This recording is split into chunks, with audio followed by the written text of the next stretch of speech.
Pilar Archila with Pure Gold. I'm here at Roche Farm and Gardens by the river, and I'm here at the best of both worlds, surrounded by beautiful plants with Tim Lake. Goodness, best of both worlds, plants and the best of the best. Tim. Thank you. How are you today? I'm great, Pilar. How are you? I'm doing wonderful. I have tons of questions for you because I know you know everything about plants. Not everything, but we'll try.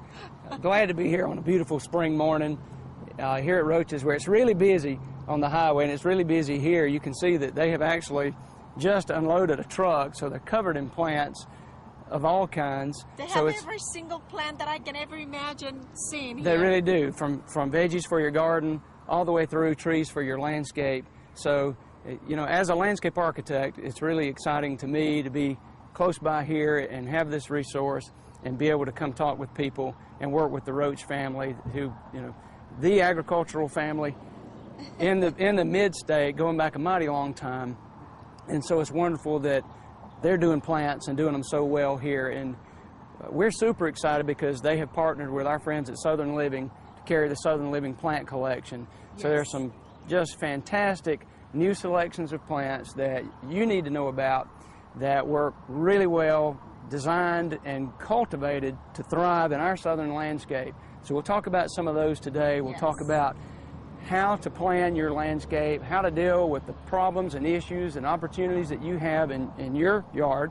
Yes. And then how to properly go about that, what plants to use, what are some good ideas. And what not to do. And what not to do. So we will cover all those things today. So you get 30 minutes of landscape architectural consulting here. Glad to do that today, and let's have fun. That's a dream come true. You know, beautiful plants, wonderful person to guide us. So stay tuned, stay with us. This is going to be the best half hour.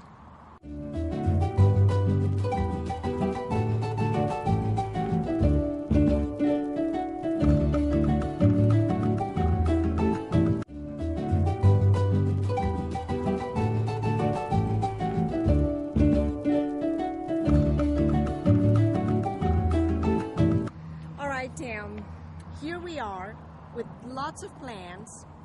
I've seen some of the plants, or basically all of the plants, with Southern Living. Right.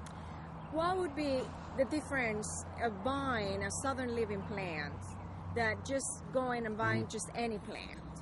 The Southern Living collection has been bred and hybridized, and it's really been very cutting edge stuff that they've done. They have taken tissue cultures and genetically work with these plants to get the best of the best.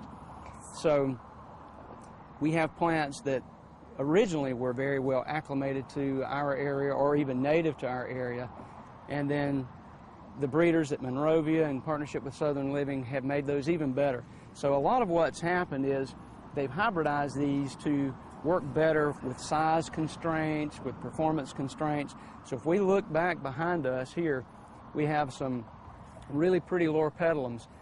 Anybody who's had experience with a loropetalum knows that they probably planted that shrub thinking that it was going to be 3 feet tall, and then it became 12 feet tall. Yes. And it was too close to the house, and it covered up the windows and all those things.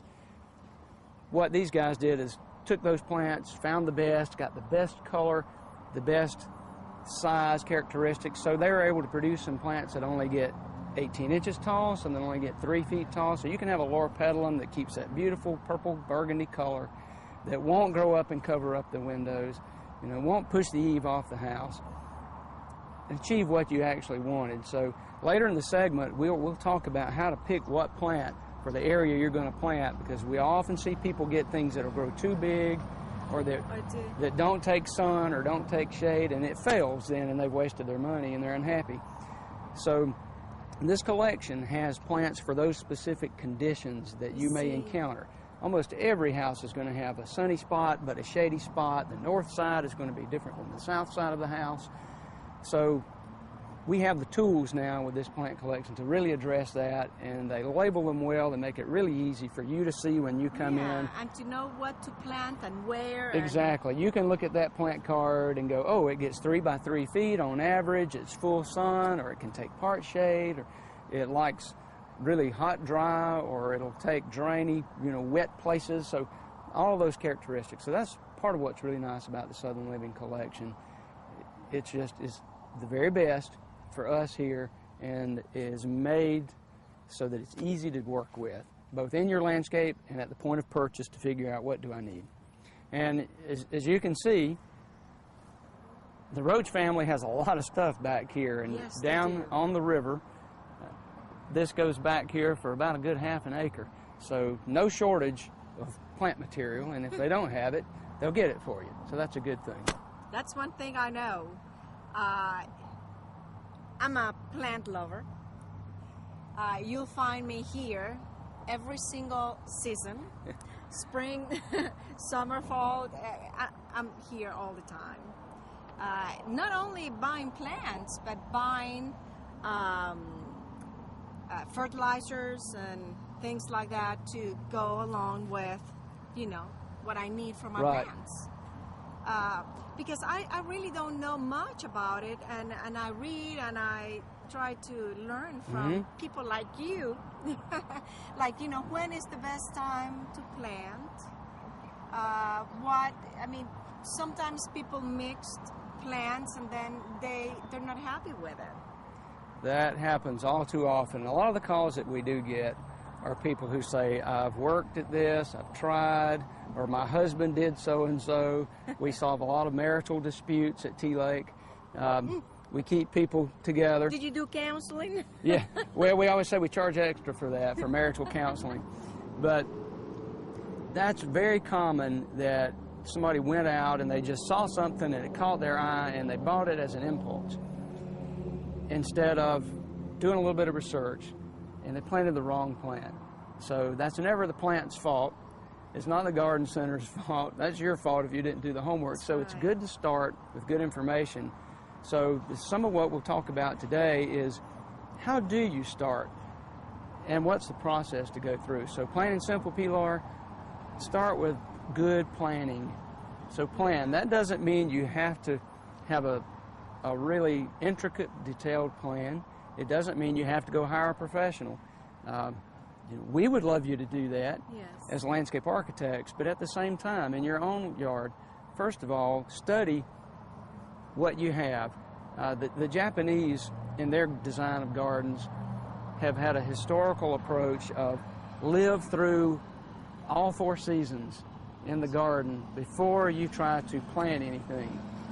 And we want more instant gratification in our country, but there's some validity to that, to looking at where does the sun rise, where does it set, where does the water run when it rains, what are the views that I want to focus on and be able to see when I'm having a cup of coffee or when I sit down in the evening or to grill.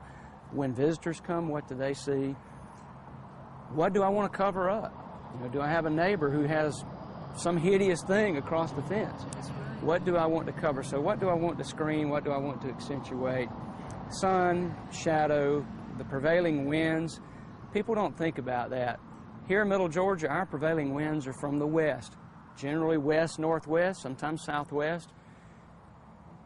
What is that going to bring you in the way of scents, good or bad, of fragrance? What about the summertime when it's hot? Do we want to put a big evergreen hedge and stop that breeze? No. How can we plant to funnel that and use it well, and at the same time block those northeastern winds that may come when we get a real nor'easter, which is rare for us, but it happens. So all those things come into play. So that's part of what you want to start with. And then if you want to put it on paper, great. Don't get so caught up in computer software and programs. You don't need that. A napkin works. You just need to sit down in your own backyard and listen to your own backyard. Listen to your own backyard. Let it speak to you. And it will begin to tell you what to do. Tim, I'm going to go now to my house and probably burn my whole backyard. Let's go. I'll help you. Okay. Okay. Oh, my goodness. Well, I'm the type of person that buys on impulse. I look at a plant and I feel like the plant is talking to me. Buy me, Pilar. for the impulse buyer, because you're not alone, Pilar. Yeah. There are many of you, and you have to satisfy that. So my advice for you would be, one, get that plan in your head or on the page. Then, when you go, you know what you need. So if you see a pretty knockout rose, or a loropetalum, or a cleyra, or a Yes. camellia, that's just the color and what I want. You know where that will fit. Then within your landscape, you have a place for it. So that avoids the problem of, I bought this plant, but I don't know where it'll go. And sometimes you don't have a place for that. I know. And the other thing is, for impulse purchases, to satisfy that need if you have it, I try to encourage people to incorporate into the landscape small, concentrated areas that are your experimental gardens. Live in it. It doesn't have to be perfect, but a place for blooming things, a place for herbs, for cutting, whatever that is. Use your impulse money for that. And as a student of Dave Ramsey's Financial Peace, I would say, Dave would say, put aside some mad money to use for that. For that. And for know what your impulse. budget is for impulse, right. And then you can use it happily and not feel guilty about And it. then, yeah. And not leave that plant in the pot then for a year till it dies in the backyard, That's right. unplanted. Well, we have so much to see. Let's go and see something else. Let's go. Some more plants. All right, I'm back. We're moving around so we can see lots of different places here at Roche, and this is just so beautiful here. Tim, we already know I made a big mess out of my yard. That we know. How do I start kind of making it look better? Well, we talked about having the plan, right? So you've gone home, I'm going to listen to my you've yard. listened to the yard, you've seen how nature moves in it, you understand the constraints and the opportunities you have. Yes. So then we talk about what are the building blocks that you'll use to landscape with. So the thing I want you to know, Pilar, is that landscaping your yard or any space is not about the plants. It is not about the plants. That's gardening. Landscaping is about the creation of space. Yes. So, you know, sculptors get it. They get this.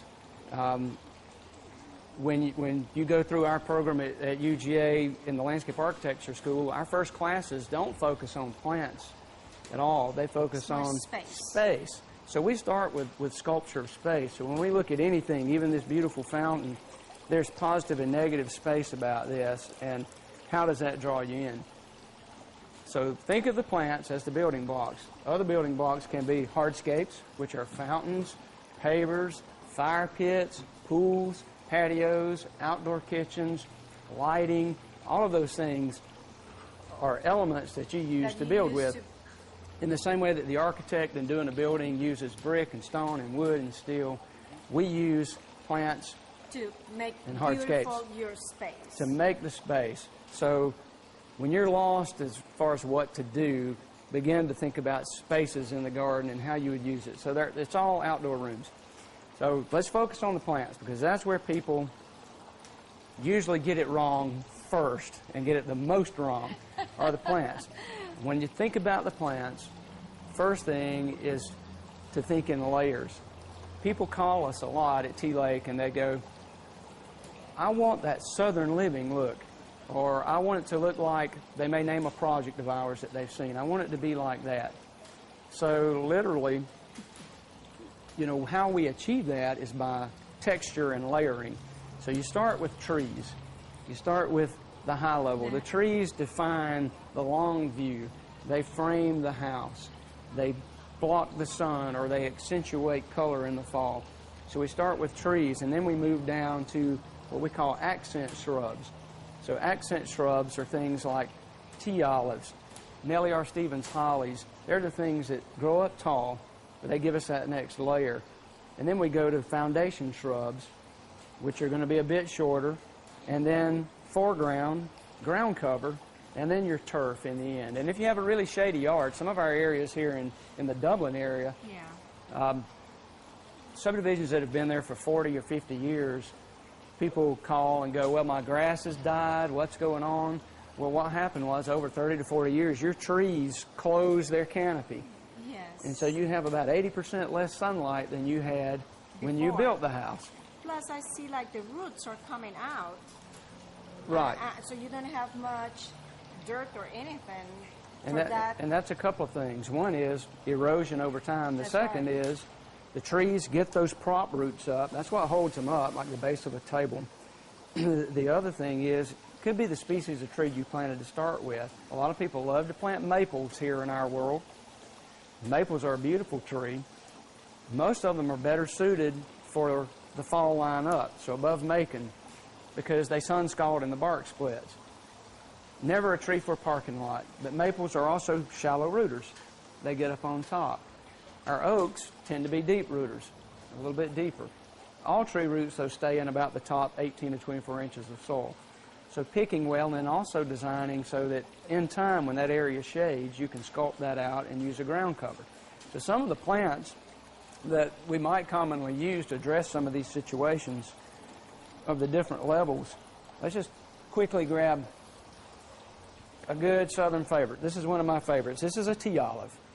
And you can see right now it still has some little tiny blooms on it. Not a showy flower, but it's the most fragrant southern plant we have for the fall and winter season. You can smell this, and it is a very retreating fragrance. You often can walk up to it and you can't smell it, but you can smell it 30 feet away. That's right. So it's a really nice, mysterious plant, but this will grow up to 8 to 10 feet tall. Yes. It takes shearing well. This is a great accent for corners. This is a good one for full sun to semi-shade. And good one for not to see your neighbors. To not see your neighbors. So I have these across my back fence. And it's not that I don't want to see my neighbors, because I have great neighbors. I have wonderful neighbors too. But they may not want to see me. So this works two ways. So when we go down to the next layer, we can look at The azaleas. the azaleas, which is, again, this is a wonderful southern favorite.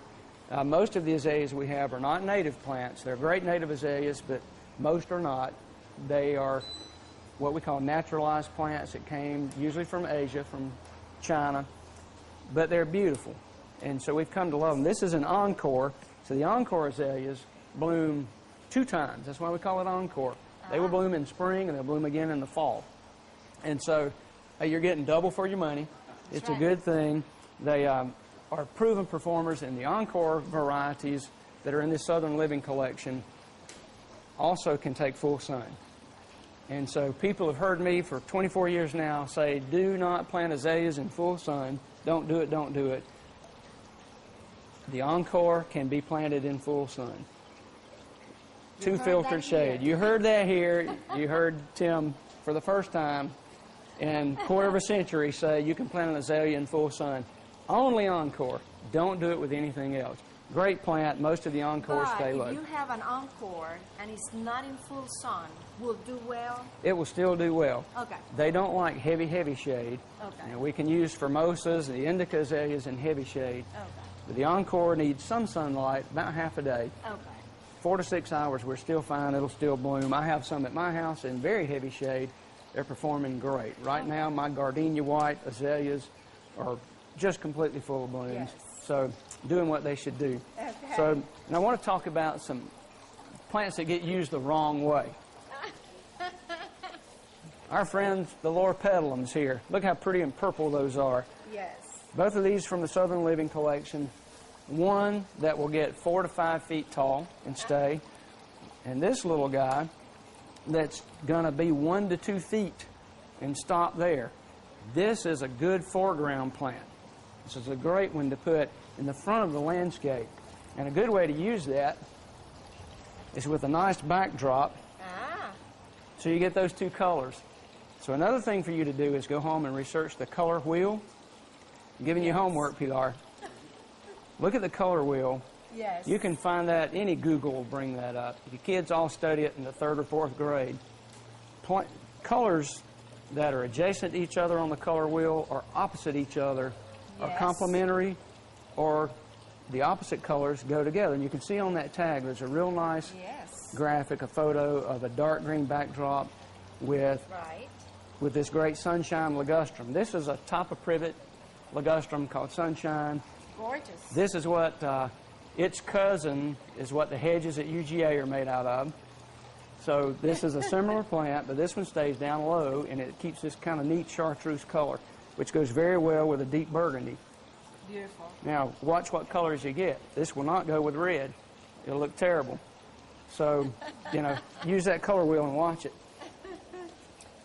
Another one to bring out here, and this is a good plant for defining.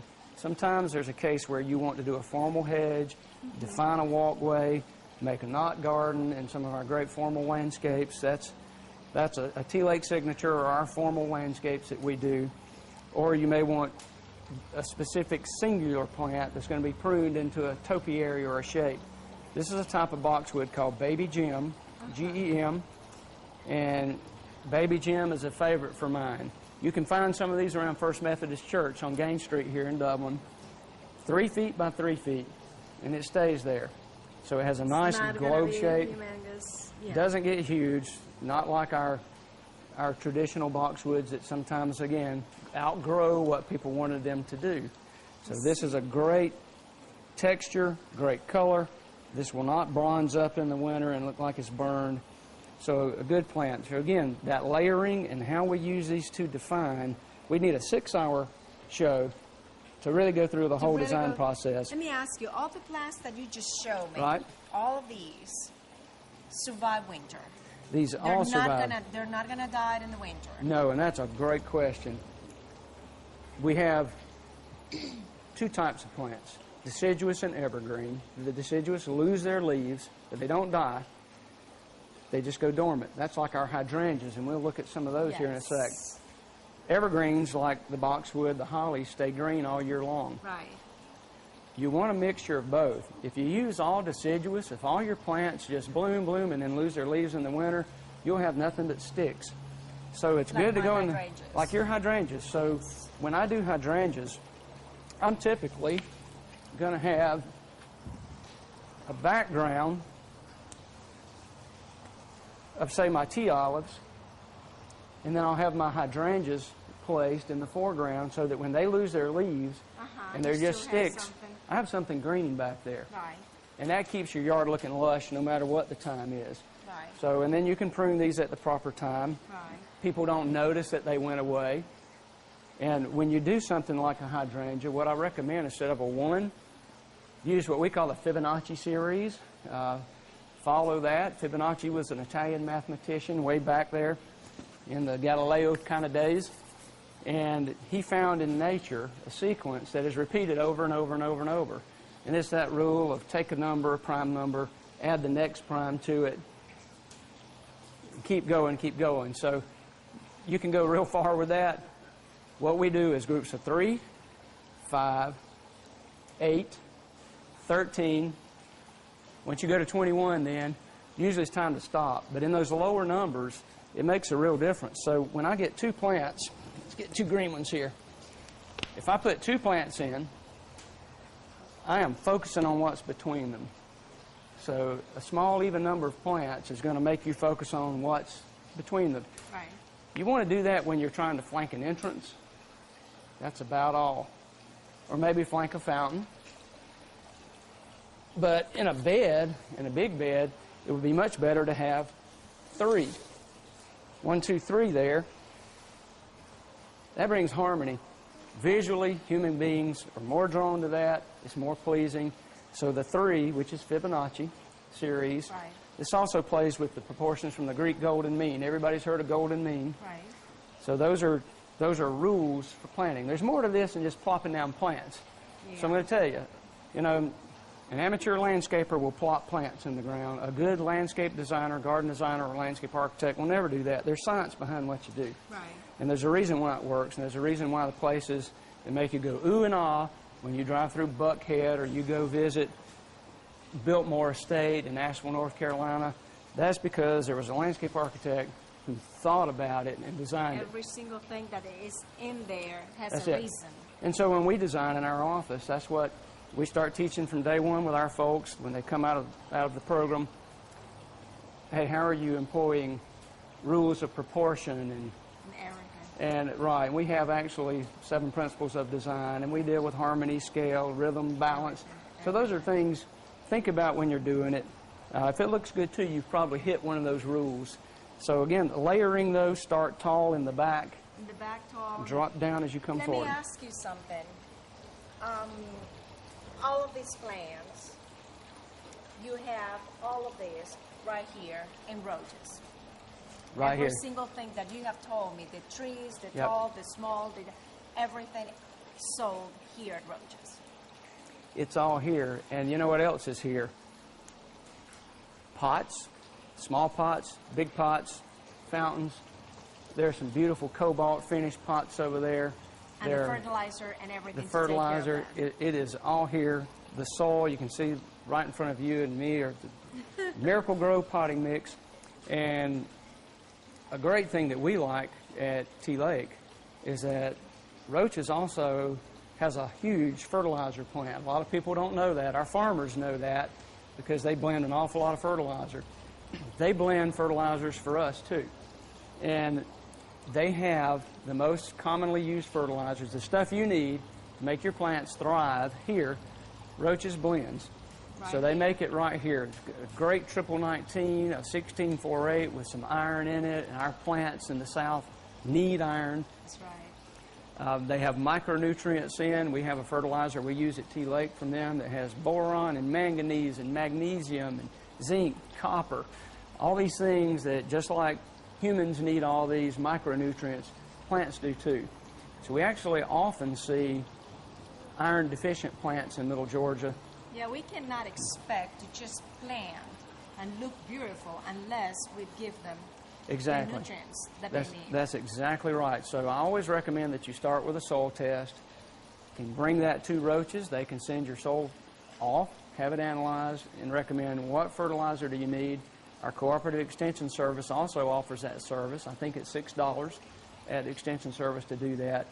We'll tell you specifically what you need for your soil type, and they can get it here. Yeah, we're here in East Dublin. I mean, we're just Yep. right here by the river. By the river, and who would have thought we'd had a beautiful Venetian-style fountain Look at this. in East Dublin by Cracky, right by the river.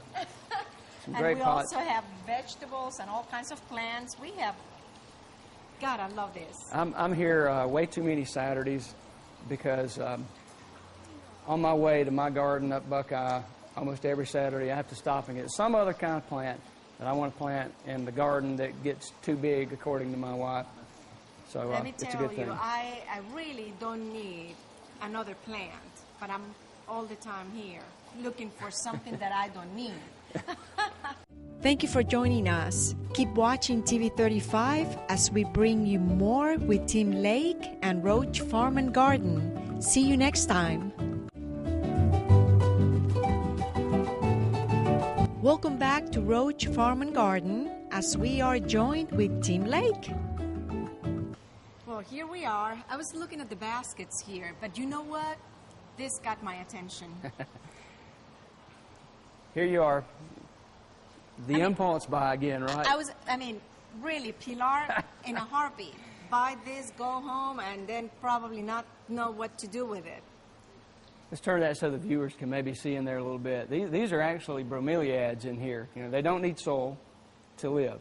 So they're in rocks and very little moisture, and because of the way this little container is designed, they will condense and create a lot of their own little microenvironment in there, so it won't take an awful lot to keep that growing.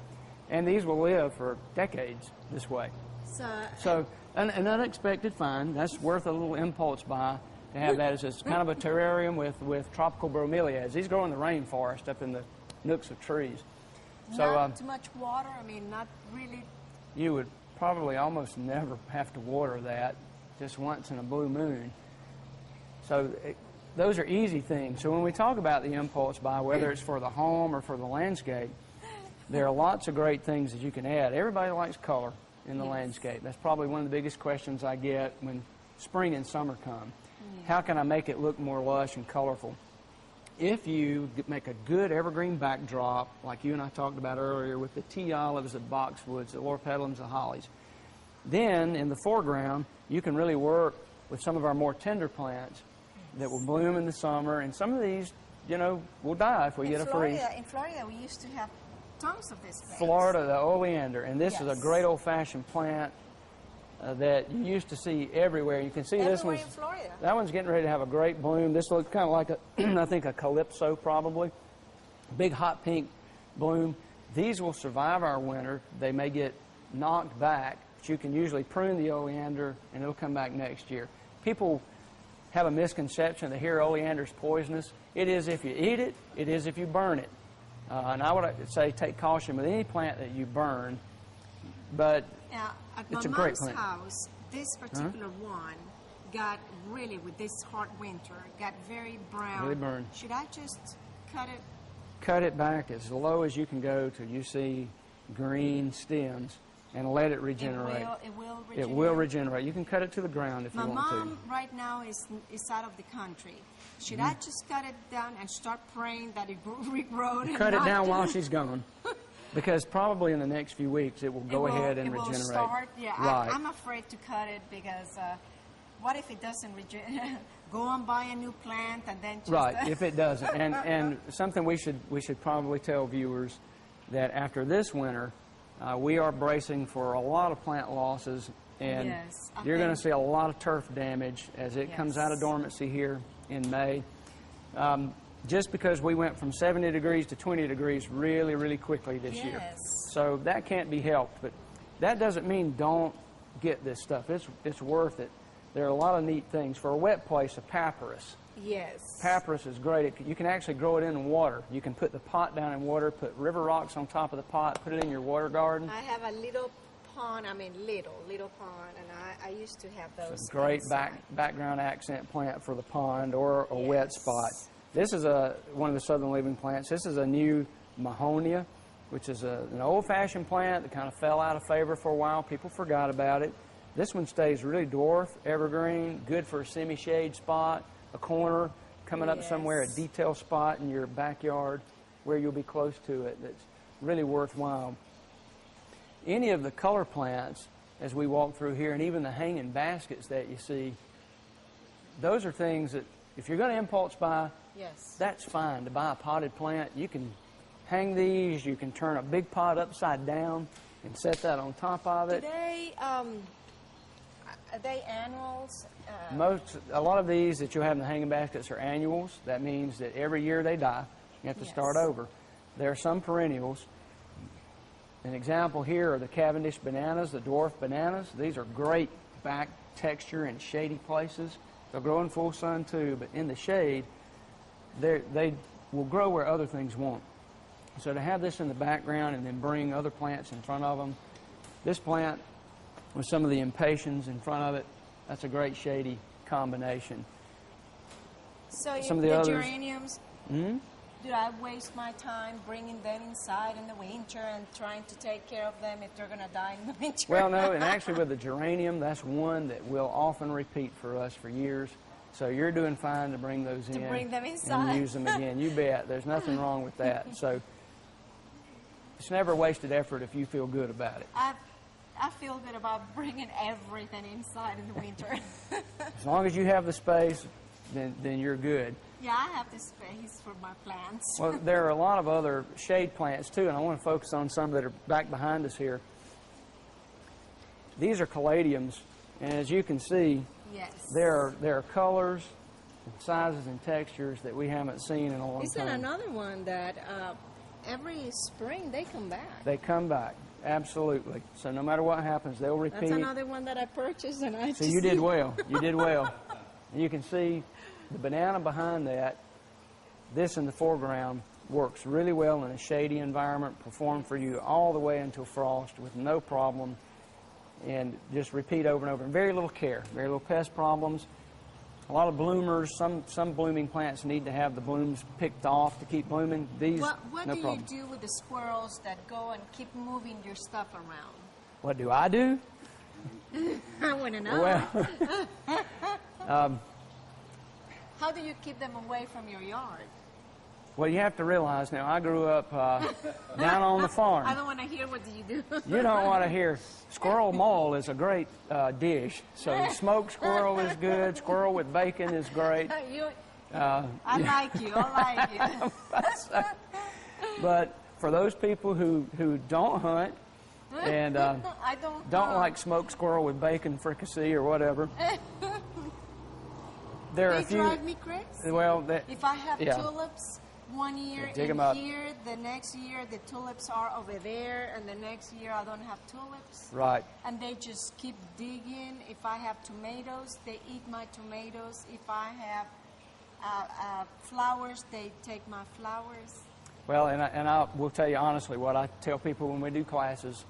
When it comes to squirrels, we really do have an imbalance. We don't have a good check and balance. So other than dogs, cats, hawks, coyotes, fox, you know, squirrels in urban areas, the population explodes quickly. So what happens is they need more food source, and I too have experienced this. They will eat the tops off of sprinkler heads. They'll eat your Christmas Yes. lights. Yes. They will eat your broccoli, your cabbage.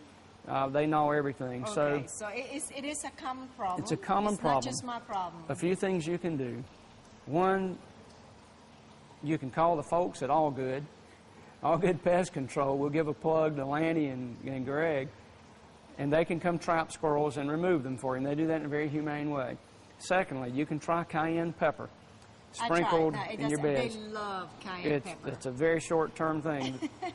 Here at Roche's, they have some repellents. If they're chewing something, you can spray one of the critter getter repellents. Well, I'm going to try what roaches have. Give that a try. That'll keep it from chewing on things. But the digging, that is a natural squirrel behavior. They dig to bury their food and get it back out. Get my plants out of the Right. pots. And, So one mechanical way is you can take screen wire or any other kind of smaller wire and put that down in the bed area. That's a real pain. What I tell folks, honestly, Okay, learn how to shoot. learn how to shoot is one thing. Hopefully Chief Kane didn't hear that. If you're in the city limits, you're not No, supposed I'm to in do the that. county. You're in the county, you're good to go. Number 6 shot will do it all day long. But look, if you have a cat, not a cat that you feed in the house and pamper and baby, but an old cat that roams around and lives in the yard, he'll get a squirrel. I'll get a cat. Encourage a little biodiversity. Otherwise, the squirrels are a real issue. I'll get a snake then. Ooh, okay. That's a cool one. My wife would leave. Let's keep going then. Let's keep going on that. You know, this place here, not only is just paradise when it comes to plants, but look at the pots. Look at this.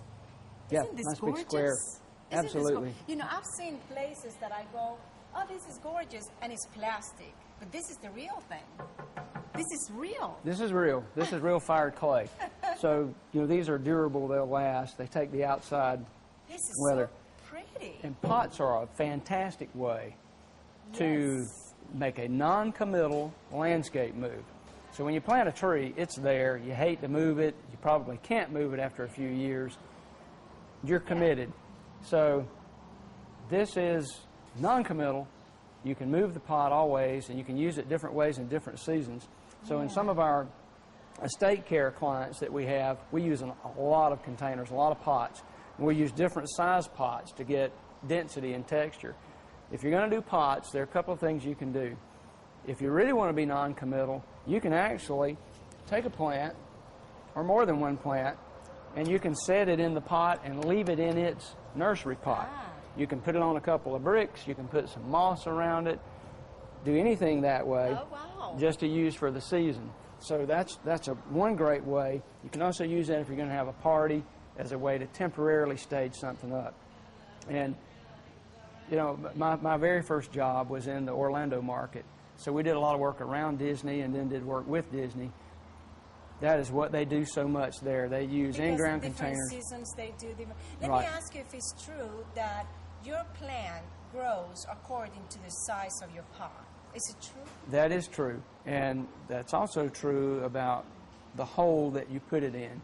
So when plants are in a pot for very much time, the roots will grow out, catch the edge of the pot, and start to circle.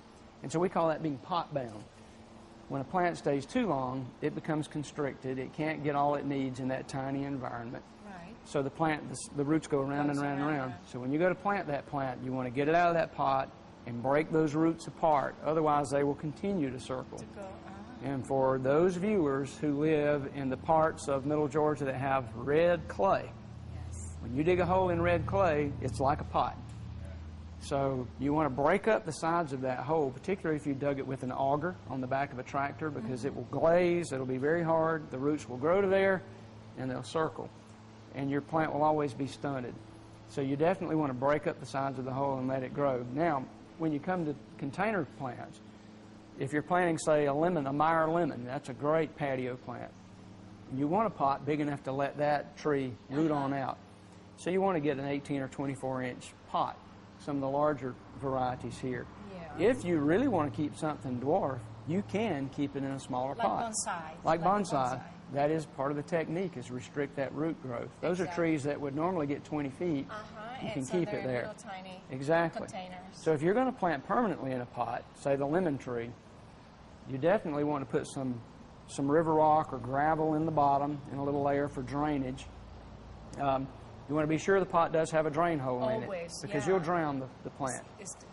Then you can put your soil on top. We like to put a piece of landscape fabric on top of the rock before the soil, and that keeps the soil from filtering down into that drainage layer. So it keeps the soil in place. Then you can backfill with a good quality potting soil. A little mulch on top is never a bad thing either. And you can irrigate. You can actually run drip tubing up through the hole in the bottom of the pot so that you don't have to water it. You can use battery timers, which, by the way, Roche's has an irrigation section. So you can do it. They have everything. They have that. Remember, they have what you need. Hours in here. I can spend months in here. Well, and they do. They have it. They have everything.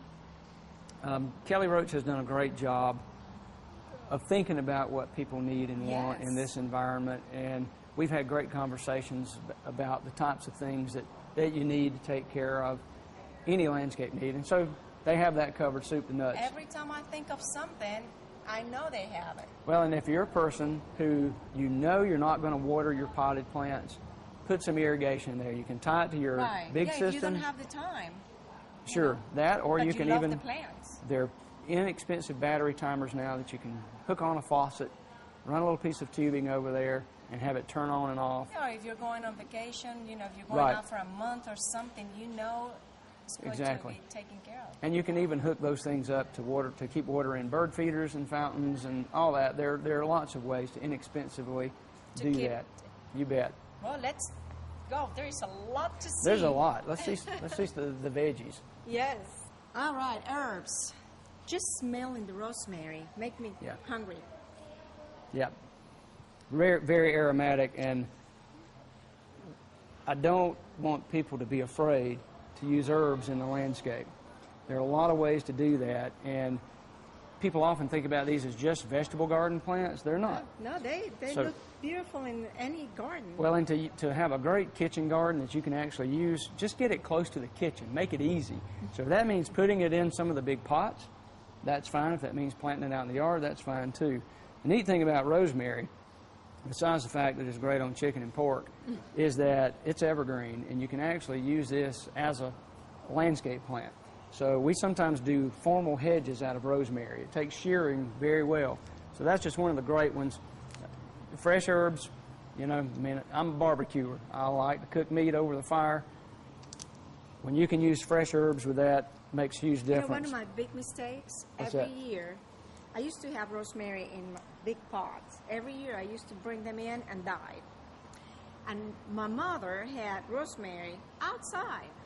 Every year her rosemary is growing bigger and bigger. Right. This is my very first year I left my rosemary out and still good, even though it was very cold. Even the hard freeze. Yep. Yes. And now it will get huge outside sometimes, so it is one to keep in bounds. It's fine. It's a good thing. Sage, another southern favorite. Growing up, we use this in sausage. Good old sausage with sage in it. Great plant with anything. Hey, grow you some okra, fry it up, fry the sage leaves, crumble them over the okra. That's good stuff right there. I like cilantro. And cilantro, wow.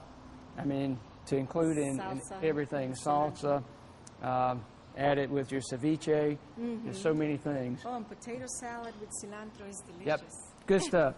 So any of these all work, you know, from garlic to oregano, parsley, fennel, dill. basil, dill. All of these are great to use in cooking, but also in the landscape. Oh, yes. So, good stuff. Every year Onion chives. So they have pretty big selection here. And, of course, we have jalapenos over there if you want to make your own good hot salsa at home. So those are basil. Really, with just a few plants, you can pretty well have your herb needs met. To me, it's a must to have an herb garden. Well, and cooking with fresh herbs is so different than going and buying the dry, desiccated stuff. Oh, yeah. So that's a big no-no. It's a big no-no. There's a real trend today as we build more and more outdoor kitchens. That's become a huge thing. We have more and more clients who have become foodies. They want quality food. They want to know where it came from, natural, organic, hormone-free, pesticide-free, and they want to grow their own herbs to go with it. Yes. So that's easily done, and if you are planning an outdoor kitchen, I would really encourage you to think about how does it fit into your landscape, and can you have what you need close by? Yes. The answer is yes, you absolutely can. And I'm surprised that a lot of my herbs still alive. Yeah. You know, like my mint, I mean, a lot of my stuff still They're really pretty tough. They're very durable, which is why our ancestors used these things over and over, and you still find homesteads where there may be some escaped old herbs that just keep going, especially mint, which can be invasive. Yeah, mint, I mean, it's very hard to kill. It is. It is. So be aware of that before you start anything. Yes. Know what you're Some of them planning. are hard to kill. They can be, but great to use, easy to do. So from the herbs, we can go right into the veggies themselves. That's part of the landscape too. Here we are with the macho ferns. Macho. Why? Do they grow humongous? Or why macho ferns? Macho is el macho. El macho. El macho. Big one. Macho. Is más grande. It gets big. It's a big, coarse, textured fern. Great for heavy shade. All the ferns have to have shade. So always. Lots of water? Not necessarily. They need even water. Okay. But for all plants, not many plants other than the aquatic plants need to be wet all the time. Okay. So water it when it shows signs of drought stress, water it again. It's going to depend on your environment and what our humidity is too. Okay. But they cannot stand too cold either. Too cold will burn any fern. Right. I noticed that. Yeah. We have a few ferns, native ferns that survive cold, autumn fern, Christmas fern. Most all the ferns, these hanging basket ferns, do need protection in winter. Okay. But these are great to add either on the ground. Again, at some of our estate clients where we have a lot of shade, we will actually put the ferns down in the ground in the pot and leave it for the summer, and we move it into their greenhouses for the winter. Okay. You can hang these on your porch, you can set them in the landscape, but they need shade. A little bit of morning sun will be okay, but overall, ferns are for shade. Okay, let's move to the vegetables. Here we are around many plants, tomatoes. I noticed there is all kinds of tomato plants. And when I go and buy little tomato plants, usually I have no idea which one to buy or which one is the best. I mean, I'm guessing they're all good. They're all good, and I'll take off my landscape architect hat now, and I'm going to put on my farmer hat. Growing up there with my dad, my granddads, we've always had huge gardens, and farming is in our family, so I love to come to the greenhouse section at Roche's, get my seed, get my plants, and get in the garden. They do have dozens of varieties of tomatoes, and one of the things that I really love now and that they've done such a good job here of is carrying a lot of the heirloom tomatoes. So heirloom tomatoes are old-fashioned seed varieties that have been brought forward. They're true to what they were 200 years ago. So when I look at something like a Cherokee purple tomato that was grown, and probably... the plants, you know, I noticed the plants, they look strong, they look good. They're vigorous and healthy, and that's one of the great things about the facility here is, and you could probably hear those fans running in the background, They keep the air circulated, they cool it when it needs cooling, they warm it when it needs warming, they're irrigated, so everything stays vigorous and strong, so you get a plant that's going to grow well for you. So from cucumbers to okra to peppers to hot peppers, jalapenos, habaneros, just all around us. There's Cajun bell, spicy bell pepper, cayenne, so literally dozens of varieties of everything. So when you walk through here and look, if you need it for the garden, it's here. I see they have their sweet potatoes in now. Great plant to grow. Sweet potatoes? Sweet potatoes that can be grown both ornamentally and to eat. Even the darkies. This is blackie. A lot of people see this in the landscape. Well, blackie also grows a great tuber on the end of sweet potato. You know what? I have purchased that as an ornamental. Right. I didn't know that was... You can absolutely eat that sweet potato. Oh. You can make chips from that. You can dehydrate that. Oh, I have used that just as an ornamental plant. I always thought it was so cute. You can use it both you ways. You know how much I know about plants well, now. That's why we're here, right? So all kind of varieties out here. Watermelon, it's time now to get your watermelons in. We're done with frost. Easter's passed. That's usually, historically, we're moving forward into planting season. Yes. So watermelons, you can plant from seed. You can also go ahead and get what we call a cell pack. You can get a plant that's already on its way. They all look so strong, so they're healthy, so beautiful. They're beautiful. They're in good shape, and they'll take off and grow for you. So all kinds of different ones. The little crimson sweet is a good favorite of mine. Great watermelon. Okra. The okra. Again, to get a jump start, you can put it in from plant. This is kind of funny. Everybody in my family, we are from South America. Nobody likes okra. My husband does not like okra. I love to go to restaurants just to order okra because I'm the only one that likes okra. You should come into my house. We like okra. We have 100 feet of okra planted in our garden. House, come Tim. to our house. I'll go. And things for people to think about. If you love, well, let's take this back. If you don't love vegetables, if your children won't eat vegetables, try them a different way. You know, I tried different ways for them to eat okra. They don't like okra, period. Well, so many people just boil it up, and it's a big slimy mess. And boil it in soups, fried. They do not like. I love it. Well, people that tell me they don't like slimy okra, I always say, well, you know, it's the old Jerry Clower story. You threw the okra to the bird dogs, and they kept fighting because they thought the other one ate it. But okra can be put on the grill, brushed with olive oil, seasoned up. It can be grilled, every single way. Fried. You know, there's just a lot of ways to do it. So keep trying. Love it. Cabbage. Cantaloupe. Red cabbage. That's another thing that I love. Cantaloupe, squash, cucumbers, eggplant. If it's a vegetable and it will grow in the South, they have it here. I've noticed they have everything from collard greens to bundles of eggplant, onions. So. And there's more than one way to buy your plants. So we've seen a lot of these that are in the cell packs. Yes. But also here at Roche's they have the bundle plants, and oh yes. And these are a great way to go. More economical. It's more plants. But for instance, let's look at this is broccoli. So when I look at this broccoli in a bundle. Mm-hmm. There's going to be 25 or 50 plants, depending on your bundle size you see. So that's a 25 plant bundle. This is a 50 plant bundle of collards. Right. So they have a nice little root ball on them. They're a bit smaller than the other plants, but generally will catch up. So that's how I plant most of my cabbage and broccoli is in a bundle. You buy the bundle? I buy the bundle. One, because I plant a lot of them because I can't help it. I like to plant a lot, and then I like to take them to friends and to clients. And oh, really? You like to take those to friends? We take those to friends and clients. Is that a hint?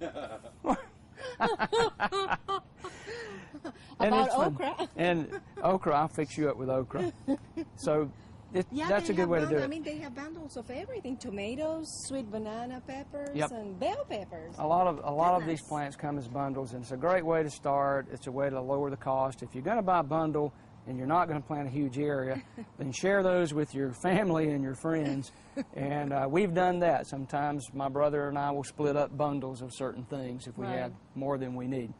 So that's a great way to plant pretty much every way you want to go.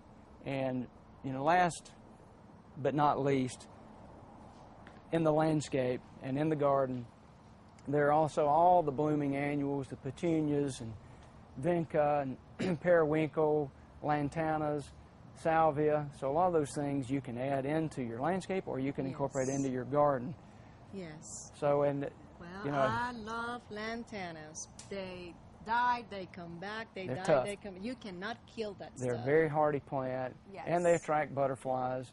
So there's some of the plants that you can plant that are beneficial in your garden, Yes. like chrysanthemums and marigolds that help repel certain insects. There are others that you want to plant there to bring certain pollinators in.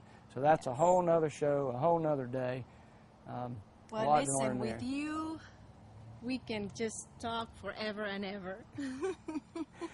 And it could be vegetables, could be fruits, could be, man, we can just talk forever. We covered some ground, didn't we? We did. I hope everybody learned something Yes. that will help. Well, Tim, between you, between Roche's, gosh, we really have it made here. We do. This is the best of both worlds, like I said in the beginning.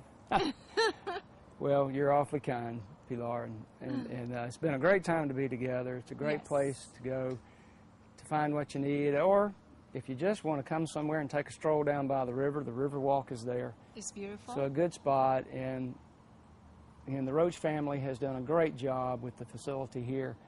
Great plants, and they have it all covered. There's no need to drive to Macon or Savannah or Atlanta. They really do have it here. It's a hidden gem. Yeah, we don't need to go. I mean, we have everything here in our own town. I agree. Why go anywhere to buy when we have everything here? You know? Exactly. And the service here and the smiley faces and everything is here. We're glad to be able to work with the Roche family, and glad to be here today with you. Yes. Well, thank you. And thank you for watching, and keep watching.